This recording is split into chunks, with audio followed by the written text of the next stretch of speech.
Hello guys. Today we have a list of top 5 dinosaurs. Número 5. Dinosaur. Número 4. Dinosaurs Cream. When the leader of the friend group tells you to get devious. Número 34. Número 2. Dinosaur Dance.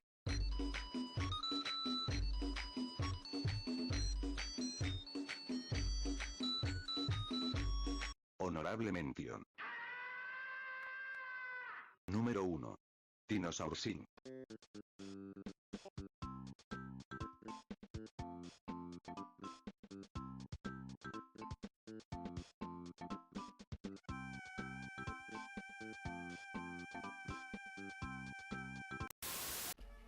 If you watched my Sephiroth of the Hidden Ways video, then you should know that interesting decks are my cup of tea. I love managing blood tokens, or venturing into dungeons, or mutating massive stacks of creatures, or gaining life and activating weird triggers. However, I must admit, sometimes it feels just as good, if not better, to punch your opponents in the face as hard as you possibly can, and stomp on it until it was a small brown stain. And thus dinosaurs. These big old friends have been around since kind of the dawn of magic, but didn't become a supported creature type until Ixalan, and were a weird case of existing, then getting retired, then going back to existing for some reason, becoming part of Ixalan's identity, along with merfolks, vampires, and pirates. Everyone loves dinosaurs. Some are majestic creatures that are beautiful and awe-inspiring, some are massive and terrifying beasts of destruction, and others are this. Dinosaurs and Magic are basically dinosaurs in every other card game. They come out, they stomp people to death, and that's about it. There's some nuance to it, but it's mostly spitting out massive tramplers and beating face with it. Dinosaurs were one of my dream decks when I first started this game. The issue was that the main dinosaur commander, Gishath Pramaldon, was not cheap. But then Lost Caverns of Ixalan happened and we got a new dino to run things, Pantlaza the Sun Favored, so I jumped on that shit and wanted to share my build. We'll go over the commander, talk about the deck's goals and playstyle, then do sort of a card by card in the different categories. Note that, as usual, I'm not an expert. This is just my opinions on these cards and if I personally run them or not. Cards I love you can hate, cards I dislike you can find fun and amazing. With that said, let's get into the commander.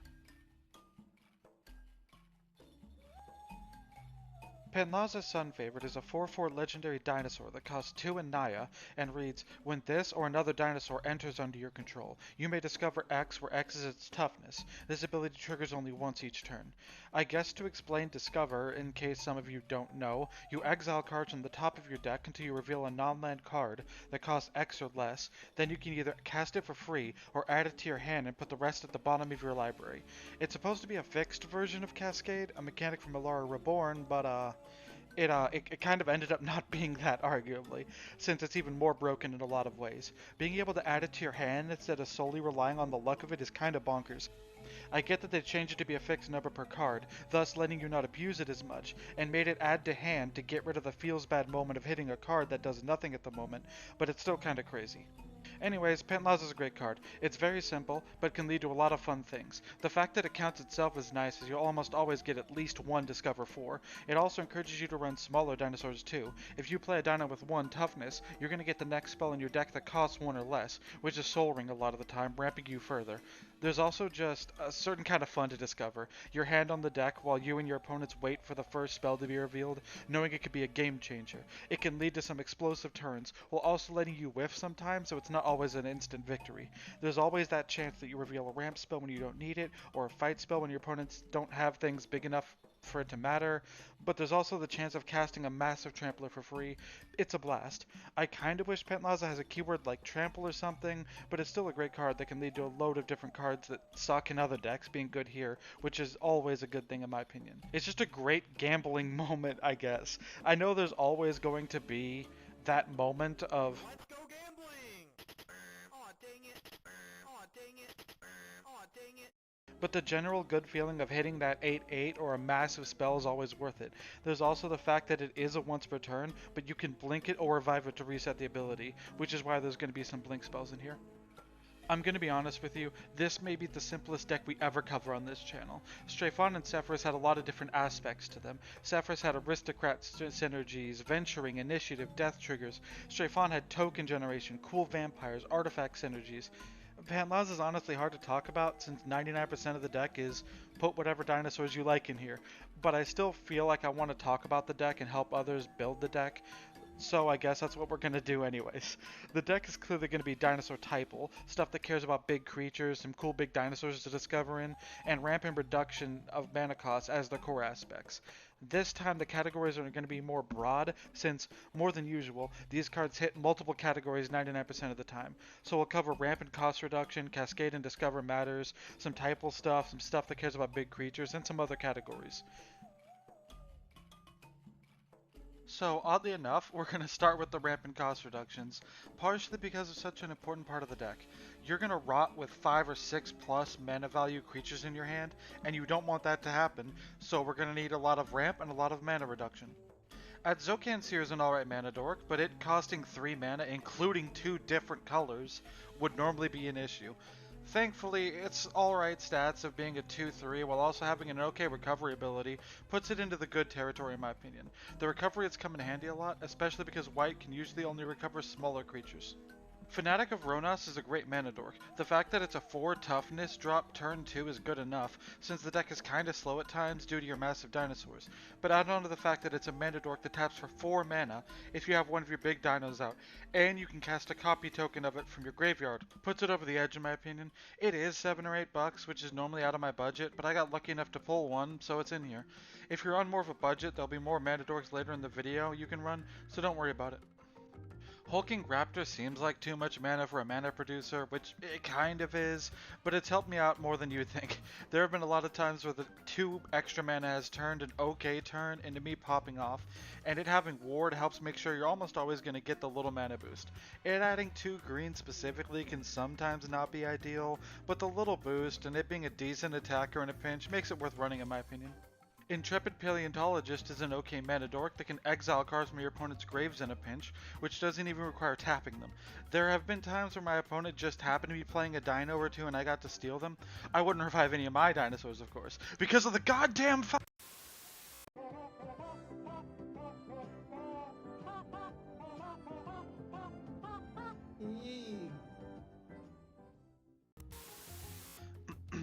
Yeah, I like it. Kinjali's Collar reduces the cost of all of your dinosaurs by 1. Normally, I'm not super into this kind of effect in the deck since a lot of them do nothing except reducing the cost, but this is one of the exceptions since it makes for a decent blocker early game, and this is a deck that has a lot of trouble in the early game, trust me. Otepec Huntmaster is a similar case. Not into cards that just reduce mana, but I see that as a small bonus onto its main effect of tapping itself and giving a dinosaur haste, which can make a big difference between a powerful play and having to wait a whole turn cycle and getting it taken care of before you can attack with it. The deck is not enrage themed, but I still feel that Ranging Raptors is a good include. It has a decent toughness of 3, so it can make for an okay blocker since you're going to get a land every time it blocks or is blocked, and if you're against a red player that removes it with a damage spell, you still get a search. It may just be a basic land, but you need to take what you can get here with all the big dudes you'll be playing. Scaled Herbalist is a decent defender that can put a land from your hand onto the battlefield at instant speed, and not even just basics. It can really help when you're in the early game and can play a land on your turn and on an opponent's turn to get to your big spells faster. It's also an okay defender for early game, which, again, is helpful here. Spelunking doesn't feel that great at first, but you do run a decent amount of caves, and some lands entering untapped, like bounce lands, can give you a big boost that you need to get into the early game faster. I cannot stress this enough, this deck sucks early game, so you need to find ways to make up for it, and this card can help a lot. Wild Growth is good, and I don't see it run nearly as often as I think it should be. It can make it so you have 2 mana turn 1 if you have a green source on your first drop, and gives you a small but decent boost later in the game as well.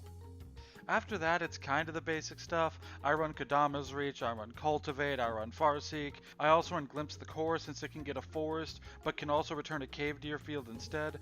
And seeing as our caves of choice sacrifice themselves, it gets a decent bit of dual use in my opinion. You also run a decent bit of Mana Rocks. I usually do 3 or 4, but we're running a bunch this time. Soul Ring and Arcane Signet, of course, but also Gruul Signet, Boros Signet, Felwar Stone, and Commander Sphere. Nothing too complex to talk about, just your usual Mana Rocks.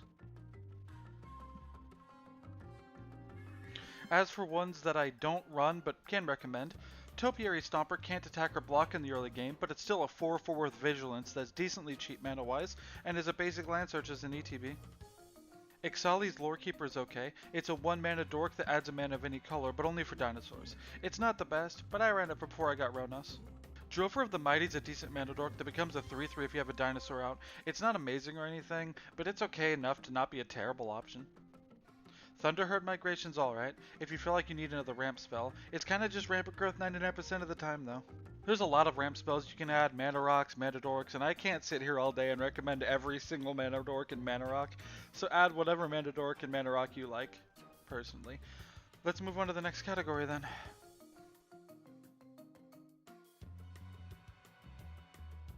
Time for stuff that helps dinosaurs or gives you a benefit if you're playing dinosaurs. I'll also include stuff that gives you benefits if you play big creatures, since they kinda cover the same ground here. Belligerent Yearling is pretty good. Its stats changing to match a dino you play, along with its trample, can deal a lot of damage. There have been times where I played a big 8/8, gave it haste, and then swung in with both creatures for 16 trample damage. I can see people thinking it doesn't do enough on its own, but it being a 2-mana 3/2 with trample alone is pretty okay in my opinion. Earthshaker Dreadmaw is a good draw outlet to refill your hand after a big discover. It's one of the nicer things to cheat in, sometimes letting you draw 7 or 8 cards. There's also some blink spells in here to reset your commander, which is also good on it. Gishath, Sun's Avatar, is a big investment. The original Naya Dinosaur commander, this massive 7/6 dinosaur can sometimes lead to you revealing 5 or 6 dinosaurs, getting them all for free, while also being a huge 7/6 trampling body.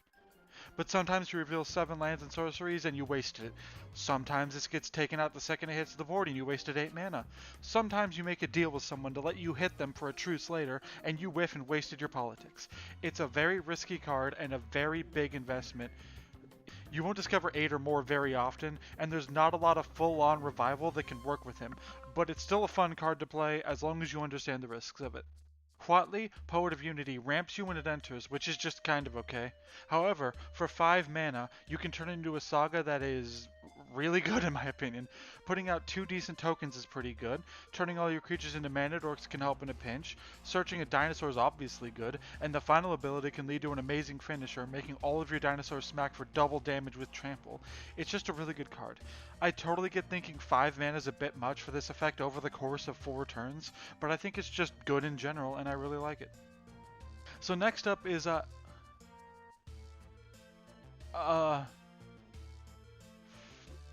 Firstborn of Gishath is a decent static creature for 2 mana that can take out problematic creatures for only 2 mana as an ETB. After the removal it just becomes a vanilla, but it's still an okay blocker for cheap mana early game. I can understand wanting to cut it though. Majestic Heliopterus is a bit overcosted for a 2/2 flyer, but the fact that it gives another dinosaur flying, which can lead to stuff like Gishath hitting easier, or letting a big ass dinosaur hit someone in the face for free, is pretty good. I can see cutting it if you feel 4 mana is a bit too much, but I do like it. Polani's Hatcher is a lot of mana, which I should stop pointing out since that applies to 90% of dinosaurs, but it gives all your dinosaurs haste, and that's pretty great, since you're going to be cheating them in with Cascade and Discover, and you can swing with them on the same turn while this is out. The egg tokens it makes can make some pretty okay blockers, and its last ability turning them into 3/3 dinos can come in handy. I wish the dinosaur tokens had haste, so they could attack the same turn you make them, but it's not the biggest deal in the world. Priest of the Awakening Sun is some okay life gain if your hand is full of dinos, and the search effect has come up, but 5 mana is not ideal, and you want the bigger dinosaurs in your deck to hit off of Discover, but it's still a nice bonus in my opinion. Thundering Spineback is a dinosaur lord that costs 7 mana. Its second ability is nice enough. I've been considering cutting this, but it's in the deck for now. The boost is nice and the token effect is okay, it's just a lot of mana for what it is. Poetic Ingenuity can fill your board with treasure that you can use to make up for your hand that's filled with 5 or 6 plus mana costed creatures. A lot of the time you can only swing with 1 massive dino as opposed to a lot of smaller ones, but even then getting a treasure or 2 each combat is pretty good. You don't really have a lot of artifacts outside of the mana rocks, so the second effect won't come up tons, but it's still going to trigger at least okay enough because of all your rocks. I think this is a really good card.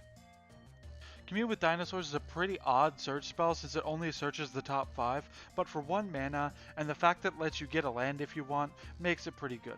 The downside though is that it's 1 mana. When you discover one, you're kinda hoping you hit a Soul Ring or a Wayfarer's Bauble or something. Hitting this can kinda feel bad, but it's not the worst thing in the world to hit.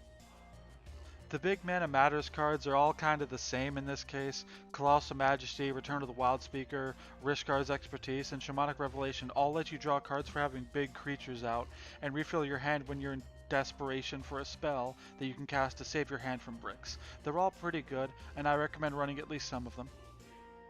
Alright, time for the ones that I don't run but can recommend. Dinosaur Stampede can give your dinosaurs a boost and give them trample, which can lead to some explosive finishers. Dinosaurs on a spaceship is great. Giving all your dinosaurs vigilance and trample on a 7/7 body is great. It's just that it's $10. I'm poor. Shut up. Masculine Nexus is fine since you run a decent bit of humans too, but the humans are usually not big enough to warrant it, so it's not needed unless you want to turn people into dinosaurs. Triumphant Chomp is an okay removal spell, sometimes doing 5 damage for 1 mana. I just feel like I don't need it because I already run 2 to 3 fight spells and that's usually enough. Cherished Hatchling is fine.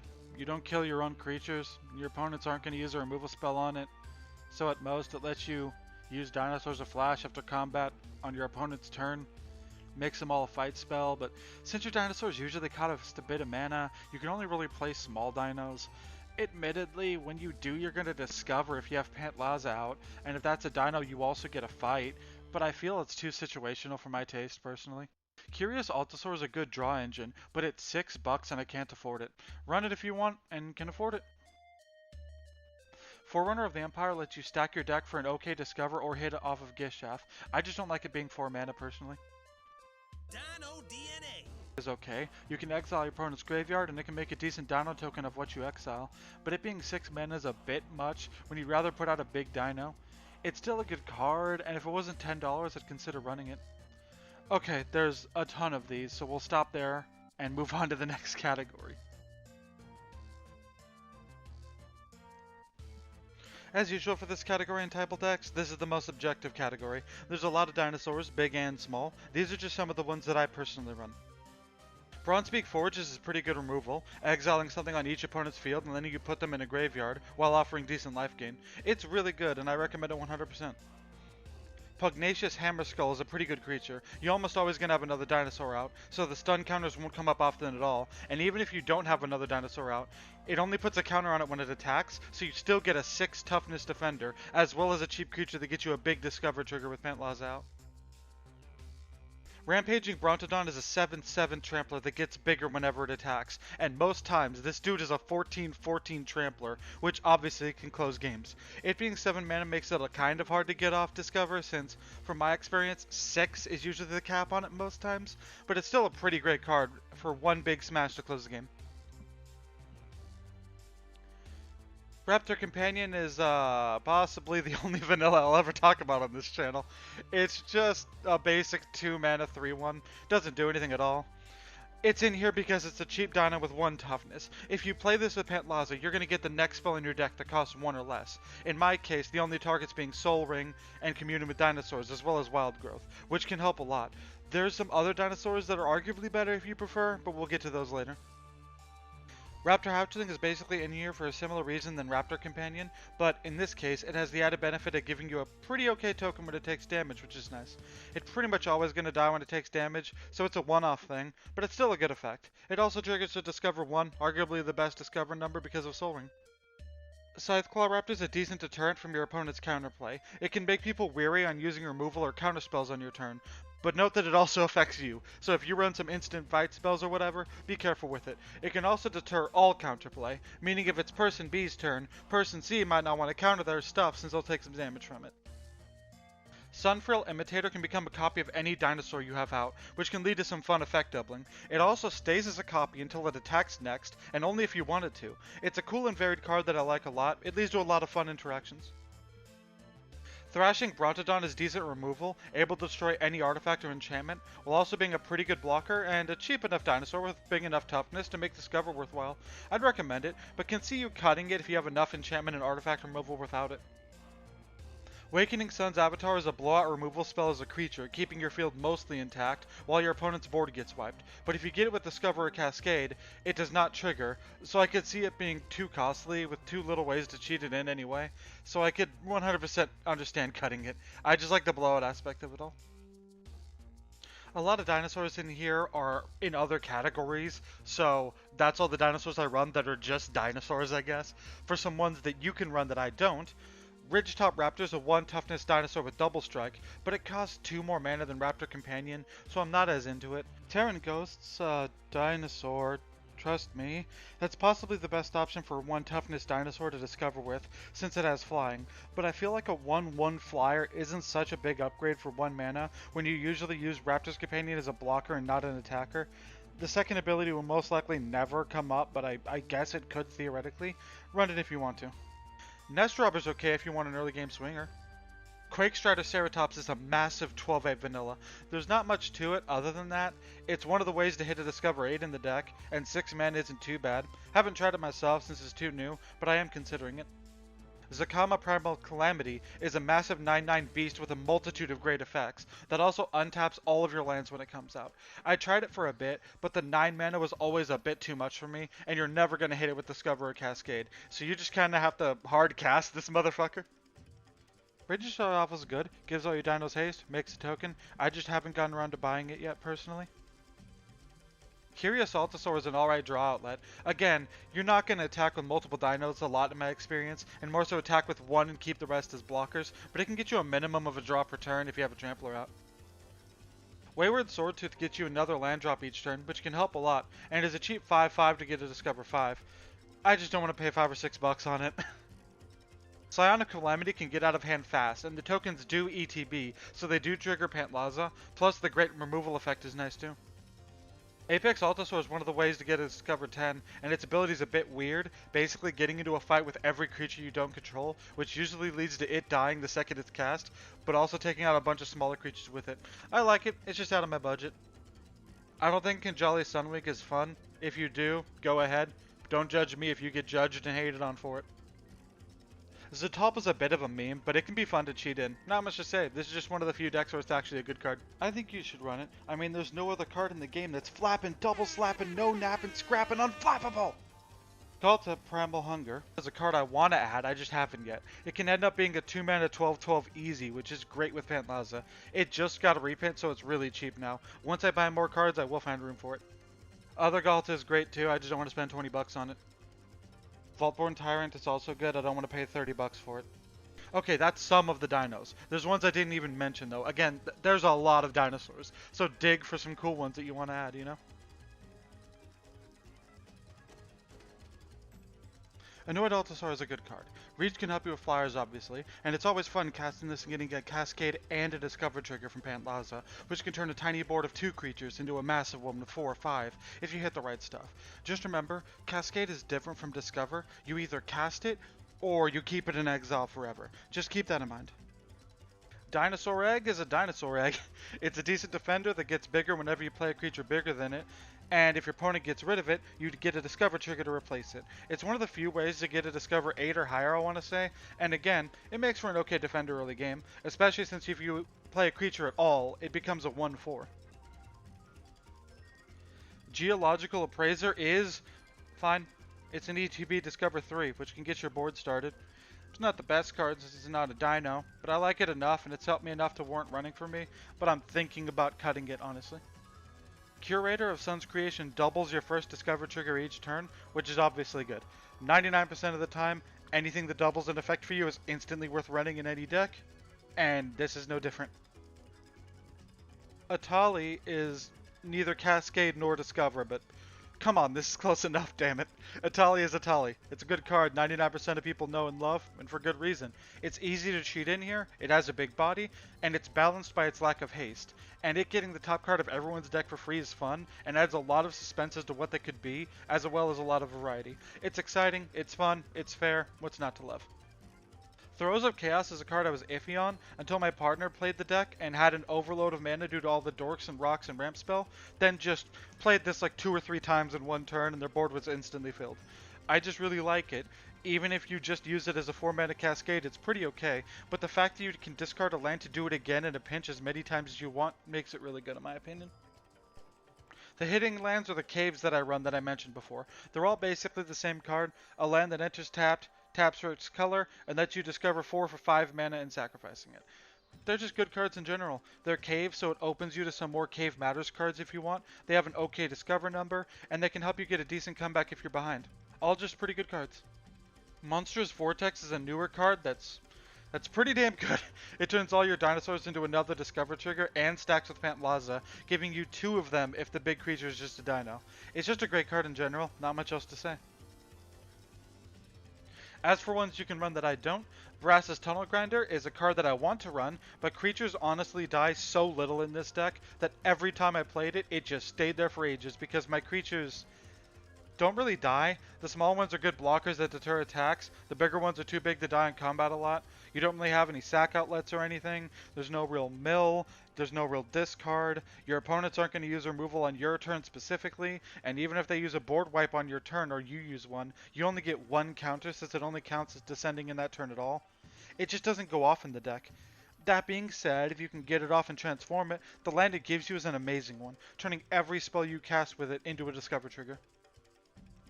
Buried Treasure is fine. It's basically a treasure token in card form that lets you discover 5 by exiling it from your grave and paying 5 mana. It's not terrible, I just don't feel the need to run it, you know?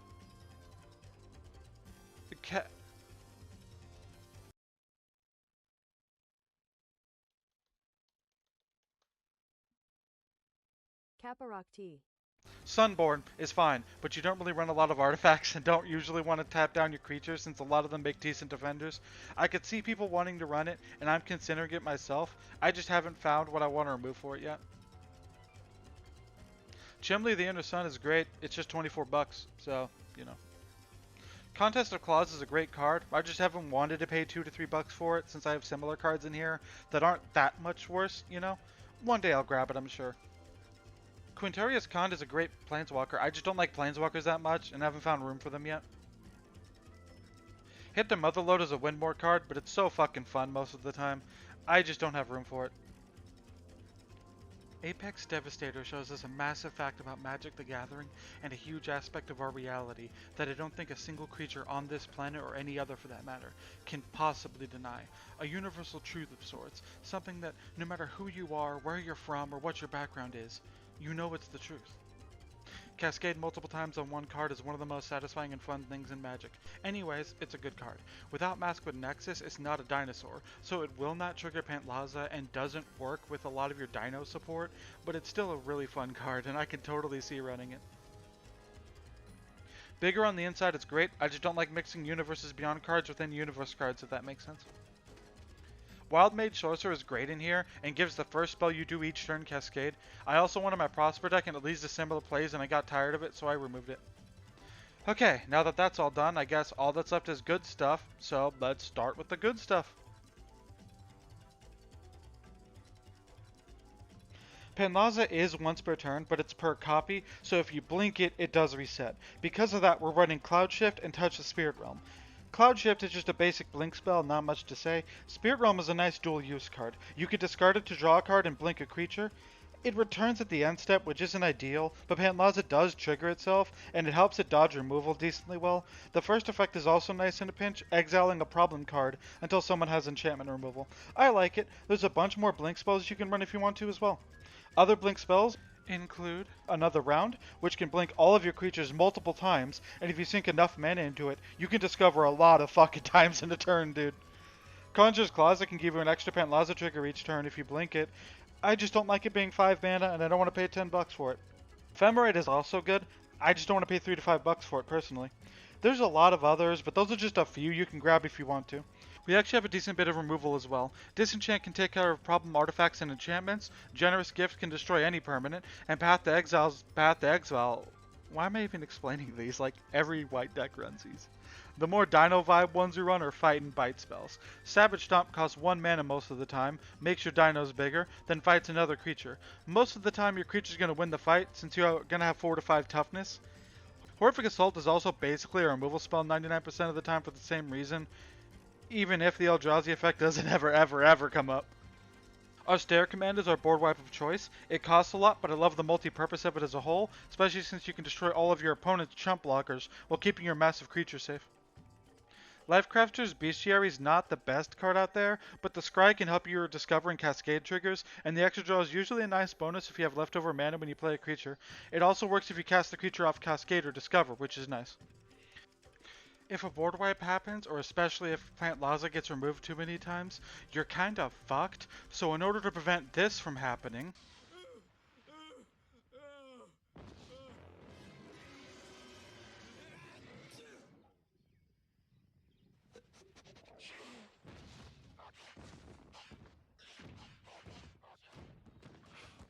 we're also running Tamiyo's Safekeeping and Unbreakable Formation, and honestly, that might not be enough protection. If you have the room, you may want to add more of these. You run Typal lands and the usual, that's it. Okay, I'm not going to do that joke again. I'll actually talk about it. Obviously, we run the hidden lands since they discover and have some cave synergy with a few cards. Rogue's Passage is an easy way to let your big dinos get in without blockers. Kessig Wolf Run can sometimes give you the tiny boost you may need to put you over the edge. The Hideaway lands are nice since they can help you cheat in big dinos. I run Evolving Wild in 3-color decks usually, but if you want to go full on with the cave stuff, Promising Vein might be better if you have enough cave support, despite it costing 1 mana to crack. Speaking of caves, Pit of Offerings has some decent graveyard hate and can tap for technically any color, but you know. Captivating Cave is alright, can make your stuff bigger while being an okay filter land. Echoing Deeps is fine since it can copy your hidden lands and your Evolving Wilds for another copy of them. Don't know where else I'd talk about it, so if you do end up going more of a Caves Matter route, Bat Colony can make some okay blockers and gives a +1/+1 counter when you play a cave. Compass Gnome can search for a cave and stack onto the top of the deck. Cosmium Confluence is a bit versatile, giving you either 3 land searches for caves, or 3 enchantment destructions, or some combination of them. I feel like the second effect won't come up much though. I said in the Sephiroth video, but I usually run 18 basic lands. It's just how I feel, at least in 3-color decks, because of all the dual-colored lands that we have that aren't basics, that usually make up for it. Hi, this section is being written much later than the rest of the video, but I was told to include this on Discord, so that's what I'm doing. Here's some general tips to keep in mind. First thing to keep in mind is that you need to hold back. Your board is very fragile a lot of the time, and if your commander gets removed too many times, that's going to fuck you over, as we said before. If you play all the big dinos in your hand, or put everything you have out all at once, or even just auto-cast every single card you hit off of Discover, instead of adding them to your hand, you could be super susceptible to board wipes. You already are, but you want to keep something in your hand as a big comeback just in case. You don't want to get board wiped, then realize you have nothing in your hand to come back with. There's also the fact that if your board is big enough, you're going to be the target. All 3 of your opponents are not just going to sit there and let you have a board of 8/8 trample double strikers. So you have to play in a way that makes you look less scary and less like the threat. Take things slow sometimes. Don't go overboard and play things carefully. And just don't fill your board with a million targets, you know? Try not to look like the threat whenever possible, and only go all out when you're like 99% sure that you're going to win right after. You also want to keep your Discover curve and Discover numbers in mind. Pantlaza Discovers equal to toughness. My personal build has a lot of 3 toughness, with around 4-6 toughness creatures in second place. If you put a bunch of 8 mana guys in here, you have to keep that in mind, because you're not going to discover 8 that often. You know? You need to make sure that your Discover curve and your mana curve work well with one another, and keep the toughness of all your creatures in mind. Hi, I'm tired. I'm gonna try to get this done fast, I guess. This is the unscripted section of the video where I go over the deck and the deck list and just kind of like say random things that I might have forgot to mention. We run 31 creatures in this deck, which sounds like a lot, I guess, but it is a creature deck, so I guess it's fine. There's a lot of dinos in here, and you want to make sure that you hit a dinosaur off your discovers and stuff, and it's just one of those things where you do want to run a lot, but you also want to run, like, make sure that your mana curve is really good in this deck because you super need it. There's also a ton of draw spells because I kept noticing that I kept emptying out my hand. Like, my hand kept getting emptied. So like, and I didn't have enough draw power, so I added like, I possibly added two more, like too much more, because we have Rishkar's expertise, we have Shamanic Revelation, we have where's the other one? I thought there was another one. We probably do, and I'm an idiot. And is the problem. We have Return of the Wild Speaker, and we have the Dread Maw that draws a card for each dino you control. So yeah, all of our artifacts are mana rocks, which like, except Lifecrafter's Bestiary. I kind of want to put more artifacts in here, and I feel like this might be too many mana rocks. But again, like, look at this. Like that's 8 or 7 mana. That's like 6 mana. That's like 8. That's like 5 or whatever. Like, there's so much high mana fuckers in here. There's a couple things that I really do want to add that I haven't yet. I've been thinking about Ancient Imperiosaur because when it enters with the +1/+1 counters, and correct me if I'm wrong, but I don't think I'm wrong. The new toughness that it has from this ability counts for the discover. So if you convoke 3, this will become a 9/9, and then you can discover 9. The issue is convoke is tap a creature to pay for 1 of its mana. We don't run a lot of we don't usually have a lot of creatures out. We usually have a few huge ones. There are times where we have a bunch of like Raptor's Companion and like Priest of the Awakening Sun and Kinjali's Collar and stuff. But like for the most part, our board is going to be like 2 or 3 like 6/6 dinos. So it's not going to be too helpful, but I do want to fucking put it in, I think. It's just like, yeah, the Convoke's not going to come up too much because of our low amount of creatures out at once. Tell me what you guys think, I guess. Add the Polani's another card I wanted to add, but I was told not to. I had it in my sideboard or considering, or whatever you want to call it. And I posted the deck list somewhere. And I think multiple people said, like, don't run at the Polani in this deck. I don't know why. This was a while ago. But, I might still try to find room for it if people disagree with that take, but that's what I'm working with. We run 37 lands this time. I usually do 35 or 36. It just ended up at 37. I didn't intend to run like 1 or 2 more than normal. We also have a decent bit of removal. I tried to get my curve for Discover really well, but like it didn't really work. Like, and no matter how many times I built the deck, the curve tended to be the same. Where like, you know, what I said in the video, what I just said a few seconds ago. So I'm not gonna repeat myself with that. Let's see. This is our mana curve. It's fine, I think. Like, this being the highest is still what you want. This being like a little higher than normal. I mean, it's Dinosaurs. Of course, it's going to be a little higher than normal or whatever, you know. But, color-wise, I didn't even get close to getting this to be like 33, 33, 33. Green is just the dominant color. It's because all the ramp and all the card draw is in green. And a lot of the dinosaurs are at like either mono green or at least part green. White is just, I thought white would be like the color that's least represented, but it's actually red, which is weird. I don't know, I guess I thought there was more red in here than white, to the point where when I was making the video, I was a bit worried that like, there's like no white spells in here, but I guess it's fucking fine, you know? I guess it's time to playtest hands, so let's playtest hands. Let's click this a few times, and then let's do a few more times, and then let's playtest. That was from a previous attempt at this. Not attempt at this. I playtested hands on my own off screen. We'll draw. We're gonna stop at 10 turns like usual. So we'll draw for turn. This is tough. I'm not doing anything turn 1. Actually, I am. I'm gonna play up. That will mess up our not mana curve.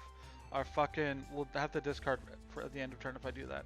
So I'm gonna do Hidden Courtyard and then pass. I'm gonna play a forest. Tap this to play a Priest of the Awakening Sun. Tap a forest to play Commune with Dinosaurs. We're going to reveal the top 5. And put either a land or a dinosaur in our hand. That's tough. Do we want to... I think we want a land, right? Like, I think a land is what we want. So I'm going to go with the Selesnya Sanctuary. You could argue that that was a mistake. But I'm pretty sure that's what I'm feeling is good or whatever. And then this goes to the graveyard. And that's all we can do, so we'll pass. Is this one that... Yeah. I'm gonna, at the beginning of my upkeep, I'm gonna reveal this and gain 2 life? Yes, gain 2 life. Okay, this is actually kind of tough. Let's do this and this for a Felwar Stone. And then we can Selesnya Sanctuary bounce the forest.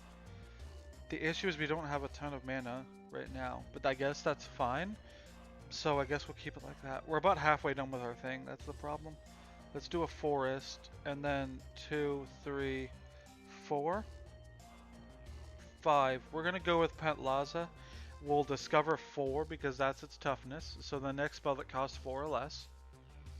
That's funny. We'll cast without paying its mana cost. That's Throw of Chaos. We get the next spell that's 4 or less. That's 5. Lifecrafter's Bestiary. That one's Cascade though, so we do have to keep it. And then Throats goes to the graveyard. Oh, we also revealed this during the upkeep and gained 2 more. Let's say we did that. Okay, actually this isn't kind of cool. That's 7 mana is the issue. I don't think we have 1, 2, 3, 4. We have 1, 2, 3, 4. We have 5 mana right now.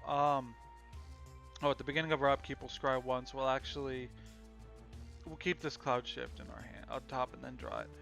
I think what we have to do is tap this for a Cloud Shift, blink Pantlaza, discover 4. Let's see. That's not 4. Yeah, that's good. Swatly. I hope I'm pronouncing that right. A lot of the names are like hard to pronounce for me because I'm an idiot. And then we'll pay 1 and a green for a Farseek. We look for anything that's not a forest and put it on the battlefield tapped. So there's your library. What do we need? We need red. We need a red mana, so I'm going to look for a mountain. If I can find one. There's a mountain. Let's shuffle a few times and then put this down and then it enters tapped. The issue now is like we are like halfway done, over halfway done. And we haven't popped off yet. That's why like you can tell this deck is pretty fucking slow.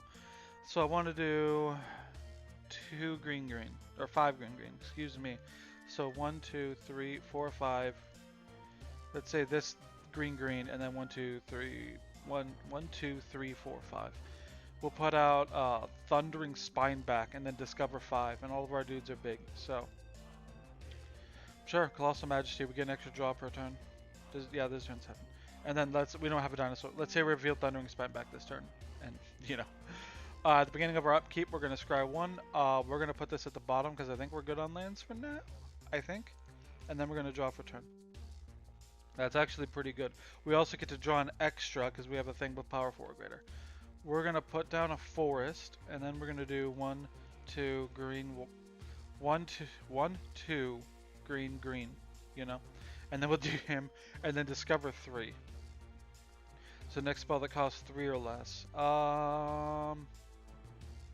I actually had this to my hand because this way I get a Soul Ring next turn. Assuming nothing I don't think anything can fuck up. I think there's one spell in our deck that costs 1 other than Soul Ring. And it actually is one that we don't want right now. So that's fun.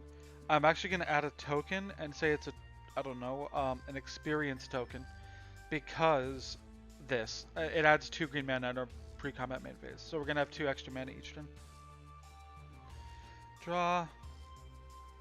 I'll keep this on top with the Lifeguard's Bestiary, and then I'll draw 1. That's fine. I'm gonna play a green to play a Soul Ring. I'm gonna play Courtyard to do a Courtyard and a Mountain to do Hatchling. We're just gonna go until we get Wild Growth. It's gonna happen, and I think that's the only spell on our deck that costs 1. There might be a fight spell that costs 1, but oh no, it's her. I actually didn't remember that they existed. I thought it was Wild Growth. I thought Wild Growth was the only one. So now Dinos cost 1 less, so that's good. That means this actually just costs green and a green. But I need to save it. So, final turn. What do I want to do here? We do have 2 green, so I'm going to do this to remember. We have 2 green. Extra, or whatever. I mean, I might as well just play this. It enters tapped. We don't have another land, so Dinosaurs cost 1 less. I think we just play everything, right? 1 and a green. They'll want to discover 3 or discover 4. I think I'll do green green. And do you because I want the higher discover number now. So the next one that costs 4 or less. Arcane Signet, nice. And the rest go to the bottom. See, this is the issue that you start coming across. If we get board wiped right now, we're super fucked. Like, we can't come back. So I think what I want to do is I want to keep up enough mana so that she can turn into a Saga to dodge removal. And I also don't want to play the other dinosaur because I need some kind of a comeback, you know? I think this is pretty okay for 10 turns. But like the issue is you can go so far in the opposite direction and just have your hand filled with like 6 mana creatures and unable to do anything. So you need to make sure you have enough ramp and cost reduction in order to make it so that happens as little as humanly possible, I guess. Yeah, that seems pretty good or whatever. I want to say like, I want to show that sometimes you can get hands that this is actually an insane hand. No, because we don't have a green. If we had a green mana, this would be kind of a crazy hand, I guess. Because Ronas could tap for like 4 mana, Wild Growth, and all that. Sometimes you get hands like this, where it's like, what the fuck do I do with this? Like, I guess I could do something with this, but sometimes you get like other like really bad hands. I'm trying to... This one's a pretty bad hand, because you can't... Shamanic Revelation does nothing. Atali you can't get out for multiple turns, and Earthshaker Dreadball you can't get out. And then you draw on it to Borrow Signet, which helps a little bit, but it's still pretty bad in this case. So I guess that's the deck. Make sure you add enough ramp and cost reduction, because you're gonna fucking brick so much. You want this to be as unbricky as possible. I guess that's it. Next section. Hi guys, thanks for watching. This took me a lot longer than the last two because of all the stupid stuff I put in, so I hope it was worth it. This is the last of the 3 EDH guides I had planned, so I'm not sure when there'll be another one, but I'm pretty sure there will be at the very least, because this was kind of fun and I like doing these. I kind of want to take things slow and not overwork myself though, you know? This isn't the kind of deck I normally play, so I apologize if I missed anything or got anything wrong. I did my best. On to the boring YouTuber stuff, I guess. I have a Blue Sky that you can follow for updates in the description, as well as a Let's Play channel that's also linked down there. I have a Ko-fi, whatever it is, if you want to give a donation to help out. I kind of need a new mic. I don't know if you could tell, but mine's shit, so I figured I'd ask. I'll see you guys in the next video.